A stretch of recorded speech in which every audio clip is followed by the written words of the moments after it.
So shall I read each sentence and see whether we understand it or not? Yes, please. Okay, we'll do that. So I'm starting. Okay.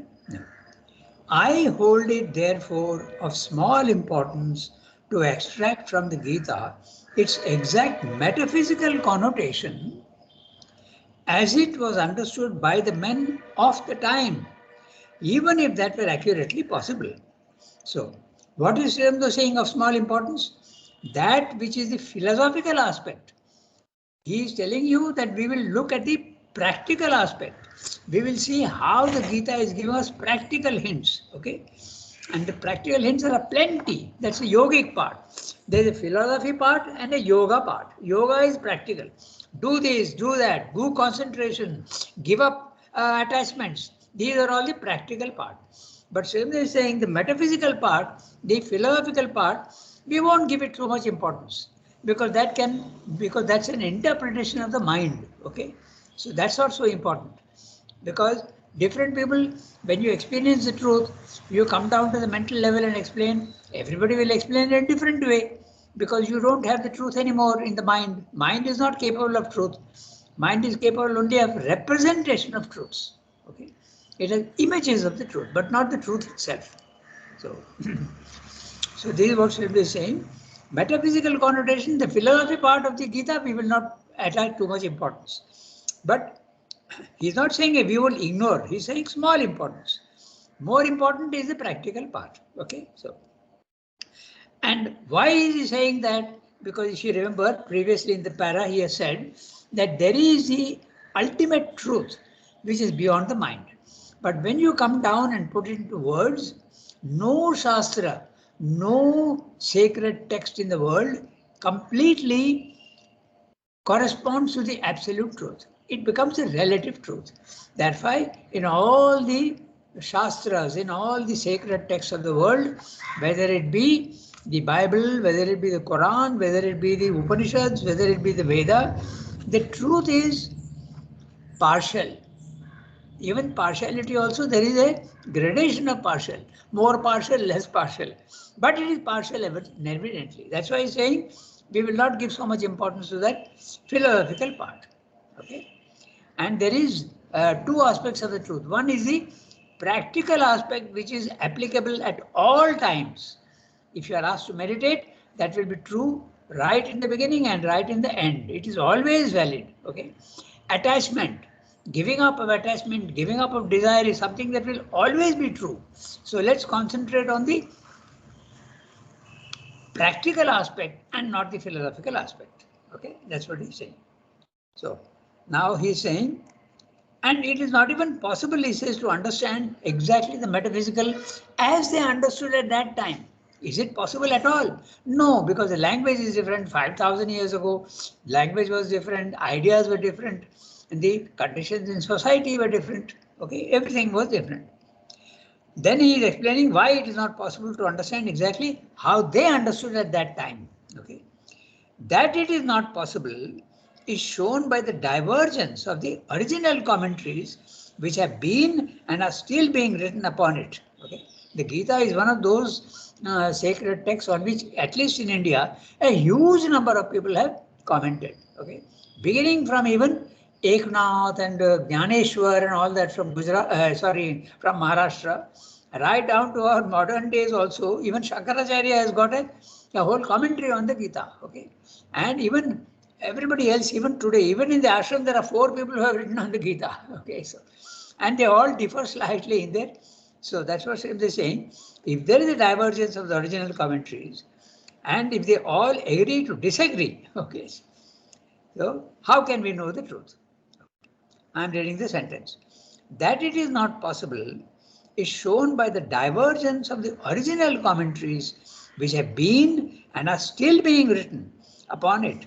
For they all agree in each disagreeing with the others. Each finds in the Gita its own system of metaphysics and trend of religious thought. Okay? There are people who say the Gita is only Karma Yoga. There are people who say Gita is Jnana Yoga, knowledge aspect. There are others who say, no, it is Bhakti aspect. Actually, all the 3 are there. Okay, so finds in there. I go to the next sentence. Nor will even the most painstaking and disinterested scholarship and the most luminous theories of the historical development of Indian philosophy save us from this inevitable error. Which is the inevitable error? When you think that the mind can understand the ultimate truth. The mind can never understand the ultimate truth because mind is only one lower section of consciousness. There is a consciousness which is higher. Consciousness is a common to all these different stages of the existence. Right from the highest to the lowest, there is consciousness everywhere. In matter, consciousness is almost nil. As you keep going up, consciousness increases until finally at the highest level of Satchidananda, consciousness is 100%. But that 100% also is slightly misleading because there's no end to it. You mustn't think that there's an end to it. The moment you think that there's an end to it, you are limiting the infinite, you are limiting God, and God is unlimited. So you can't think in that way. I go to the next sentence. Okay. Inevitable error. Note the word inevitable. In the mind, you will never get the full truth. You will get bits and pieces of truth, but not always everything. That is what makes us think also that when you have a difference of opinion with somebody, don't be categorical and don't say that this is the only truth, because however false it sounds, there will be some element of truth in it. Some faint element somewhere hiding in a corner, there will be. So we should never categorically assert our own position. We should state our position clearly, but not categorically assert it. Okay. So, which finds in the Gita its own Sriracha now. So I go to the next sentence. But what we can do with profit is to seek in the Gita the actual living truths that it contains, apart from their metaphysical form, to extract from it what can help us in the world or the world at large, and to put it in the most natural and vital form and expression we can find that will be suitable to the mentality and helpful to the spiritual needs of our present day humanity. Present day humanity was not the humanity of 5,000 years old. 5,000 years old, there was no international travel, there was no pressure of working. Nowadays, 9 to 5 and beyond 5 also, you have to work very hard to be able to earn your bread. But in those days, it was not like that. They had all the time and they used to go. There was in India at least, there was the joint family system. So there was no even pressure to even earn your living. So you had a lot of time. You could sit and meditate. But today you can't do that. So you have to change the mode of sitting and meditating. You have to learn how to meditate even while you are in a plane or even while you are working. You have to meditate. So conditions are totally different. Our present day humanity. So, but the Gita will be able to give you the essential truths which will be applicable at all times. That's what should be saying. Okay. And not only that, not only helpful to us, but even the world at large. Okay? It can be applied everywhere, in every country. Don't think that yoga, there are many in the Christian world who think that yoga is something Indian. Okay, and that's why they reject it. Oh, yoga? No, that's Indian. Reject it. That's not what Christianity is saying. Okay, we don't accept it. This is a fact. In America, they don't accept yoga. Oh, that is a Hindu thing. Why should we? But it's not like that at all. Yoga is something that is applicable to everybody. That it was discovered in India is another matter. But its practical practice, the practical practice of it is absolutely valid for every country, every clime, everything. Okay, it's a universal truth. Okay, then we go on to the no doubt. Now Srila is saying even the practical part, when we understand, no doubt in this attempt we may mix a good deal of error born of our own individuality and of the ideas in which we live, as did greater men before us. But if we steep ourselves in the spirit of this great scripture, and above all, if we have tried to live in that spirit, we may be sure of finding it in it as much real truth as we are capable of receiving, as well as the spiritual influence and actual help that personally we were intended to derive from it. So, the Gita is there for everybody, and everybody's capacity to receive and understand is limited. The more you are open to it, the more you will benefit. That's what he's saying. Okay, so, but there is always an error there because the individual is limited, and limitation means always not the full truth. So that's what he's saying. It doesn't matter because this is what many people also ask, that how to get the full truth. You can't in the beginning. You have to, it's a slow process. Little by little you can get the full truth. Okay, so that's what he's saying. So, as we are capable of receiving, as well as the spiritual influence and actual help that personally we were intended to derive from it. Personally, it's very interesting because Sriraurendu is, I think, hinting at his own. When he was in jail, Sri Krishna himself came in a subtle body and explained to him the truth of the Gita. And then he went on to also explain to him the truth of the Veda. That's why when he came to Pondicherry, he was interpreting the Veda and getting back to the original sense of the Veda. Okay, so personally we were intended to derive from it. And that is, after all, what scriptures were written to give. All scriptures are only helps on the way. They are signposts on the road. They are not the destination. They are only signposts on the road.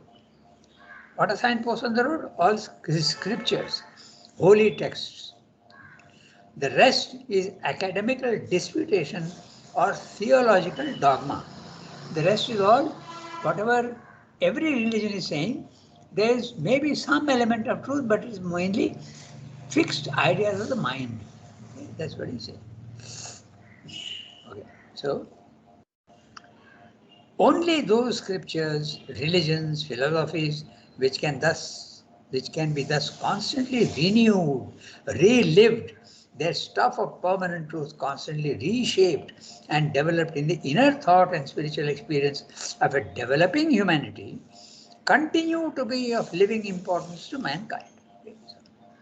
You can see that in all the scriptures, there are things which are true and there are things which are not so true. So as mankind goes on evolving higher and higher, they will see that the wrong ideas slowly start disappearing. Okay, so this is what Shadri is saying. So, in fact, all many ideas are there which are, for instance, Islam says only the impersonal aspect of the divine is true. That is a extreme statement because there is a personal aspect of the divine also. What about the in Christian theology? They say God created the world in so much time, in limited time. Okay, that also is not. Then there are many other conceptions which are one can doubt, like the what is called the Immaculate Conception of Mary. Okay, that means Christ was born without the normal biological process. So these ideas are extreme ideas. There is an element of truth in it. Okay, that's the interesting part. But it's not the full truth. So what is meant by the Immaculate Conception? I'm just going a little. What could be the truth behind Immaculate Conception? Okay, so I'll give you an idea. Okay, it's my own idea. You can take it or leave it. Okay, so suppose you are procreating. Okay, there is the element of sex that comes in, and the element of sex is always there is attachment and desire and excitement. There is excitement. But it is possible to eliminate desire, excitement, and all this and procreate without any reaction at all. Then you could consider it a pure conception. Okay? Because there is the physical, the vital dirt is not there in it. Okay? So that is very, very possible. Okay? So that could be the immaculate conception idea, the truth behind the idea. But physically, it can never be true. But it can be true in this sense that there is no dirt, physical dirt in the act. So this is the probably the truth behind the Immaculate Conception. Okay, Then we go on to Sri Aurobindo mentioned many other ideas also, that when you are drinking wine and bread, okay, it is the blood and body of Christ, okay, flesh and body of Christ. So that also is an exaggeration, obviously. You are not eating Christ and you are not drinking his blood, but there is an element of truth in it, because you can consider, okay, what you are drinking, you can consider it to be of divine essence. That would probably be the truth. Okay? Even the food that you are eating, you could consider it divine. Even matter is divine, therefore the food you are eating also could be considered divine. But of course, it is better to consider it as though God has given you the food and not that you are eating God himself. So there is an exaggeration there in the idea, but there is an element of truth. I mentioned two things, particularly in Christianity, because even the wildest ideas, there is some element of truth in it, okay, which is hinted at it. All right, we go on to the next. Okay, so Srila is saying only those scriptures, religions, philosophies, which can thus be constantly renewed, relived, and their stuff of permanent truth constantly reshaped and developed in the inner thought and spiritual experience of a developing humanity. Note that there's an evolution, continue to be of living importance to mankind. I mentioned two things which are partial truths in Islam and in Christianity, but what about India? Okay. Even in the Gita, you have a justification for the caste system, but it has been totally misinterpreted. Okay. Totally misinterpreted. Even the role of women also, Siddhartha mentions that, okay, has been misinterpreted.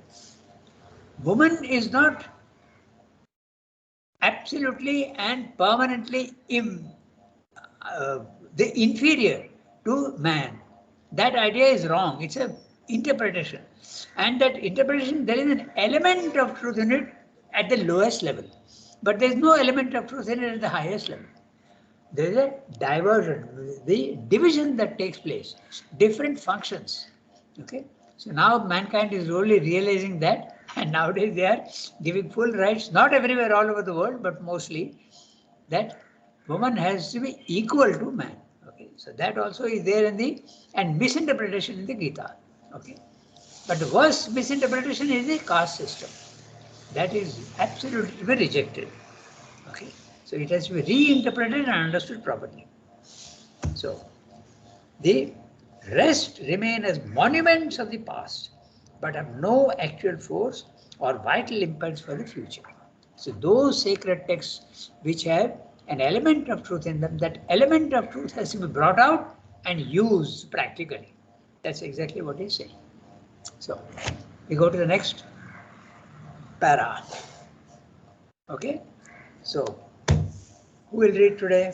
In the Gita, there is very little that is merely local or temporal. It's a 1.5 page or 1.25 page. So last time I Do you think. want me to read? Um, yeah, everybody can read. If you remember who has read last time, yeah, Jasmine, you can read. Sunki also has read once. Shilpa also, I think, has read once. Yeah. Yeah, you can read, Jasmine. Yeah. In the Gita. Yeah. In the Gita, there is very little that is merely local or temporal, and its spirit is so large, profound, and universal that even this little can easily be universalized without the sense of the teaching suffering any diminution or violation, rather by giving an ampler scope to it than belong to the country and epoch. The teaching gains in depth, truth, and power. Often, indeed, the Gita itself suggests the wider scope that can, in this way, be given to an idea in itself local or limited. Thus, it dwells on the ancient Indian system, an idea of sacrifice as an interchange between gods and men. A system and idea which have long been practically obsolete in India itself and are no longer real to the general human mind. But we find here a sense so entirely subtle, figurative, and symbolic given to the word sacrifice, and the conception of the gods is so little local or mythological, so entirely cosmic and philosophical, that we can easily accept both as expressive of a practical fact of psychology and general law of nature, and so apply them to the modern conceptions of interchange between life and life, and of ethical sacrifice and self-giving, as to widen and deepen these and cast over them a more spiritual aspect in the light of a profounder and more far-reaching truth. Equally, the idea of action, according to the Shastra, the fourfold order of society, the illusion of the relative position of the four orders, or the comparative spiritual disabilities of Shudra and women, seem at first sight local and temporal. And if they are too much pressed in their literal sense, narrow so much at least of the teaching, deprive it of its universality and spiritual depth, and limit its validity for mankind at large. But if we look behind to the spirit and sense, and not at the local name and temporal institution, we see that here too the sense is deep and true, and the spiritual, philosophical, spiritual, and universal. Oh, and the spirit, philosophical, spiritual, and universal.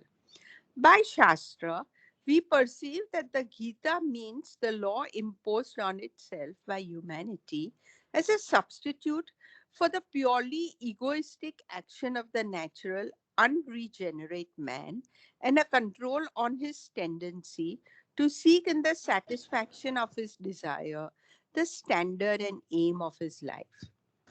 We see too that the fourfold order of society is merely the concrete form of a spiritual truth which is itself independent of the form.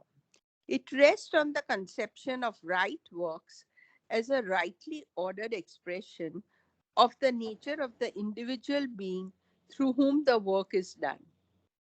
That nature assigning him his line and scope in life according to his inborn quality and his self-expressive function. Since this is the spirit in which the Gita advances its most local and particular instances, we are justified in pursuing always the same principle and looking always for the deeper general truth which is sure to underline whatever seems at first sight merely local and of the time. For we shall find always that the deeper truth and principle is implied in the grain of the thought, even when it is not expressly stated in its language. Yeah. So 1.25 page, and he has told you how even the Gita, okay, contains elements of truth, but those elements of truth have been expressed in a language which can be misunderstood, and is giving three subjects, okay. Those three subjects in the Gita which can be misinterpreted. Number one, sacrifice. Okay. Number two, the caste system. Number three, the inferiority of Shudras and women. Okay, so we will discuss each of these today. We have time and we'll discuss each of them and what is the truth and what is the falsehood. Okay, so first of all, first we'll discuss this. Then afterwards we'll go into detail if you want, but it may take the whole period today because we are at 8:15.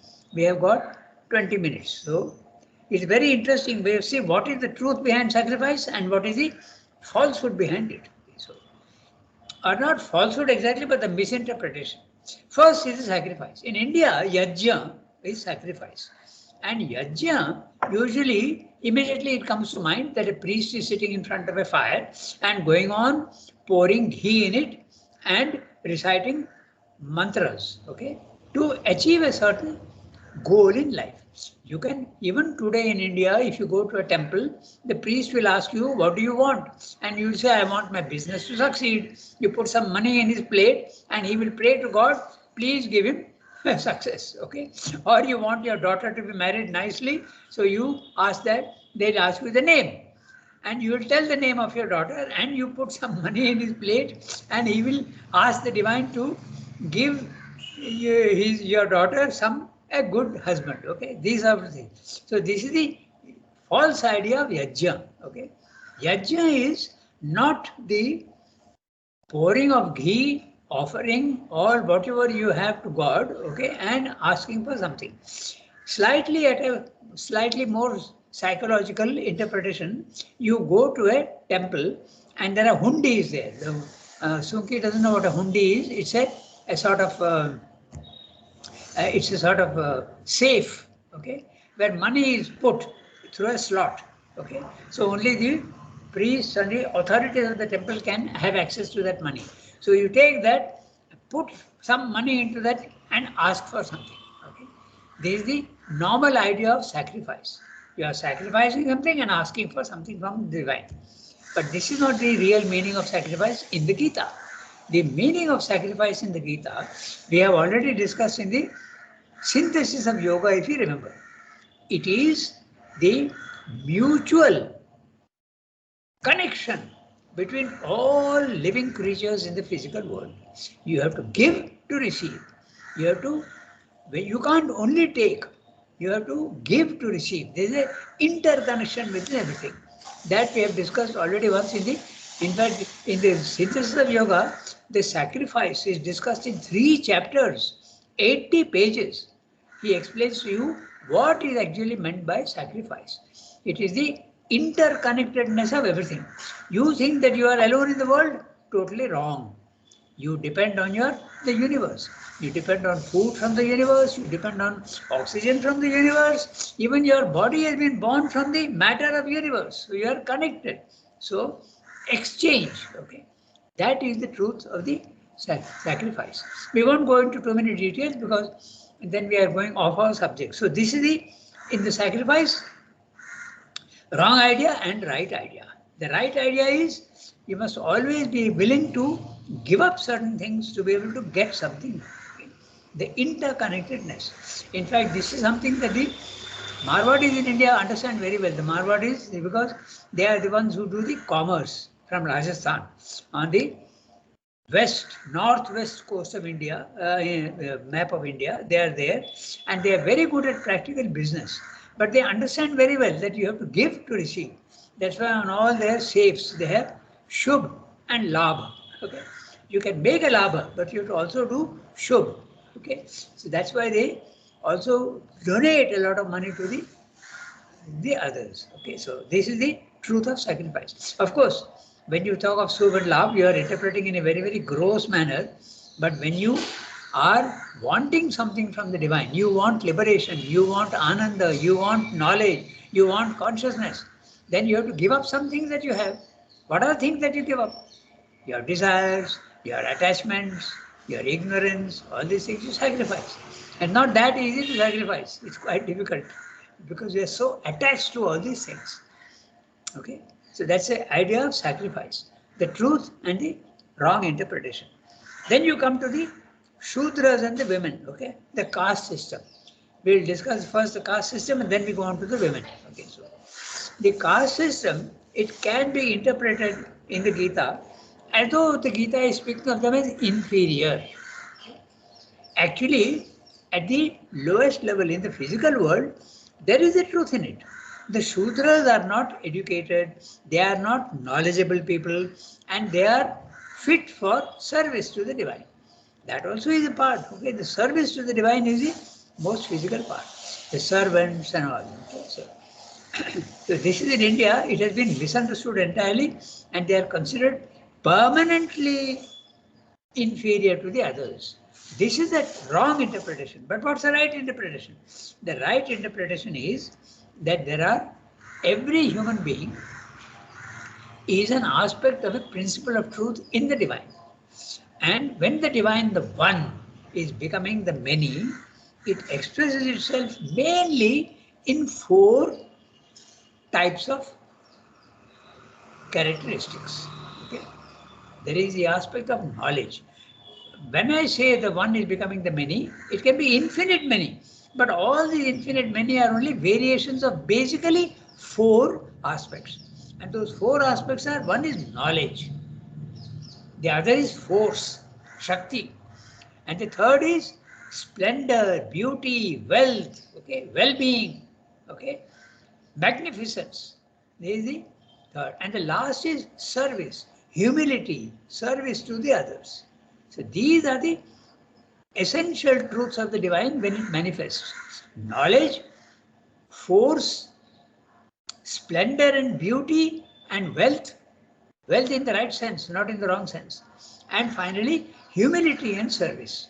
So this is the actual interpretation of the caste system. And this is not permanent.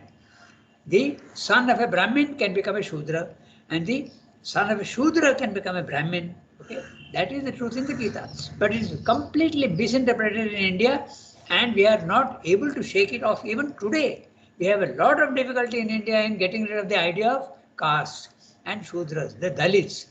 Even today they are suffering from so many different types of treatments that they get. Okay, so this is the truth of the. And what are these four elements?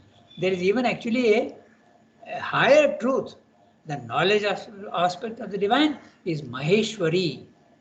Maheshwari, high and noble land, impartial, impersonal, knowledge aspect. Then there is a force aspect of the divine. There are many people who consider force to be wrong in the physical world.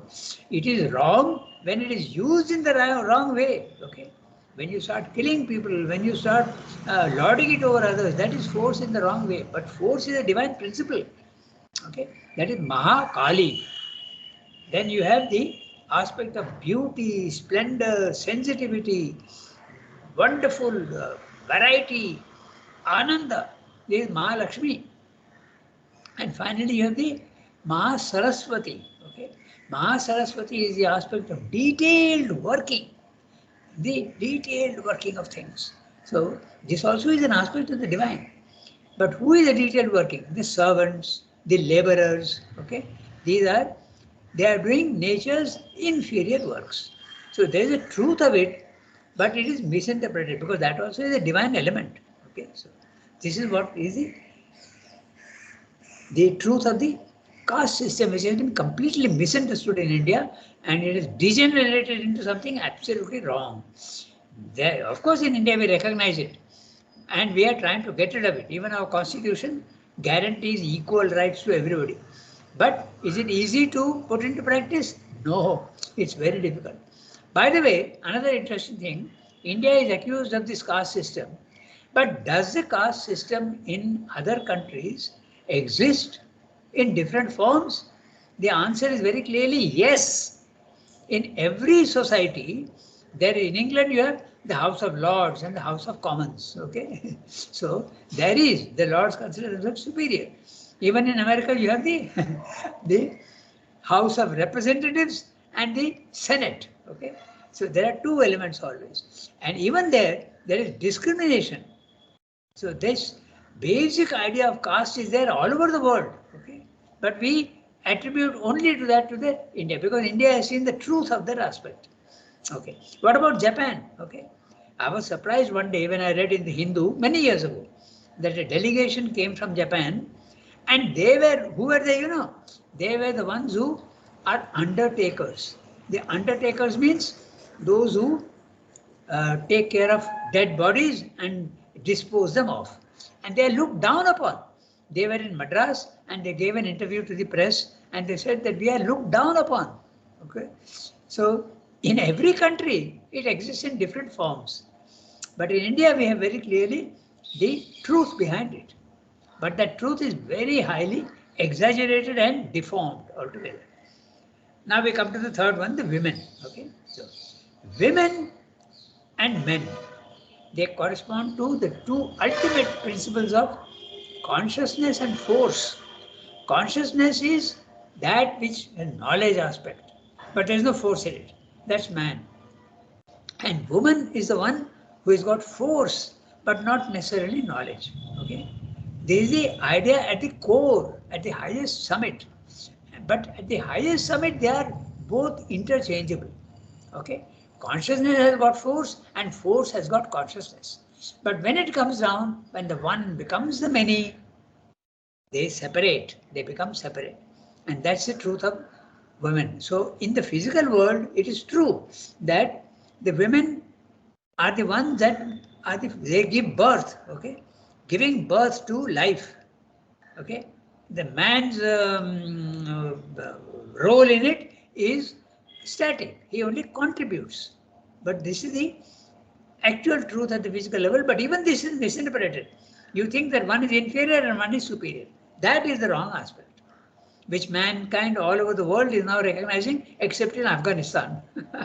In Afghanistan, you still have, women don't have an equal right everywhere. They are not even allowed to have education. Okay? They are not allowed to play. They are not allowed to play football, cricket. Okay? They are not allowed. Okay, so this is the what Sri is saying. Okay, about the in this para that all scriptures have got truths, but they are misinterpreted, and sometimes the truths also are exaggerated. Like I told you about the in Christianity, the idea of the immaculate conception, and also the idea of the uh, wine and bread being the blood and flesh of Christ. Okay, so that's it. There's an element of truth in it, but it's totally misinterpreted and misunderstood. So this is what he's saying in the para. So he's giving an explanation that all scriptures, however great they are, there is an element of truth in them, and if that element of truth is distorted, then it becomes wrong altogether. Okay, so now we have still got about 7-8 minutes. So we'll go through each sentence and understand the language. Okay. So, in the Gita, there is very little that is merely local or temporal in its spirit, and its spirit is so large, profound, and universal that even this little can easily be universalized without the sense of the teaching suffering any diminution or violation. Rather, by giving an ampler scope to it than belong to the country and epoch, teaching gains in depth, truth, and power. So I have told you, in India we have the caste system, but it's there all over the world. But you have to understand the truth behind it, and you will see that there is a truth. Okay, it's applicable all over. Then, often indeed, the Gita itself suggests the wider scope that can in this way be given to an idea in its local or limited. The idea of sacrifice, okay, pouring ghee into a fire and going on reciting mantras is very, very typical in India, local. It's a local thing. But there is a spiritual truth behind it which is applicable all over the world. Okay? That's what he's pointing out. Thus, it dwells on the ancient Indian system and idea of sacrifice. This is number one. As an interchange between gods and men. There you are. Okay. If you want something from gods, you have to give something to them. You have to give up your attachments, your desires, your ego. There's always an exchange. Nothing, as the Americans say very clearly, there is no free dinner in the universe. Okay, there's no free lunch. You have to pay for it. Okay, so this is true everywhere. A system and idea which have long been practically obsolete. Obsolete means no more valid. Okay, obsolete. The idea, even today, yajnas do take place. It's true, but the basic thing, it's becoming less and less. Okay? It's not very, but the yajnas do take place, but very rare, not as frequent as it was before. The system and idea which have long been practically obsolete in India itself and are no longer real to the general humankind. They don't believe. They say that if you pour ghee into a fire and ask for rain, will it happen? Actually, there is an element. The more the sincere call to it, it can happen. Okay. There was actually a drought in Pondicherry once, and mother had I think she chose 6 or 7 girls, and they were asked to march in a particular pattern, I think corresponding to the symbol of water, and they went on praying. We want the rain, we want the rain. It happened in Pondicherry. Mother organized that. So that also is a physical form of the sacrifice. And it did rain. Okay, so there can be a truth in it. But largely, if it is not done in the right spirit, it won't bear fruit at all.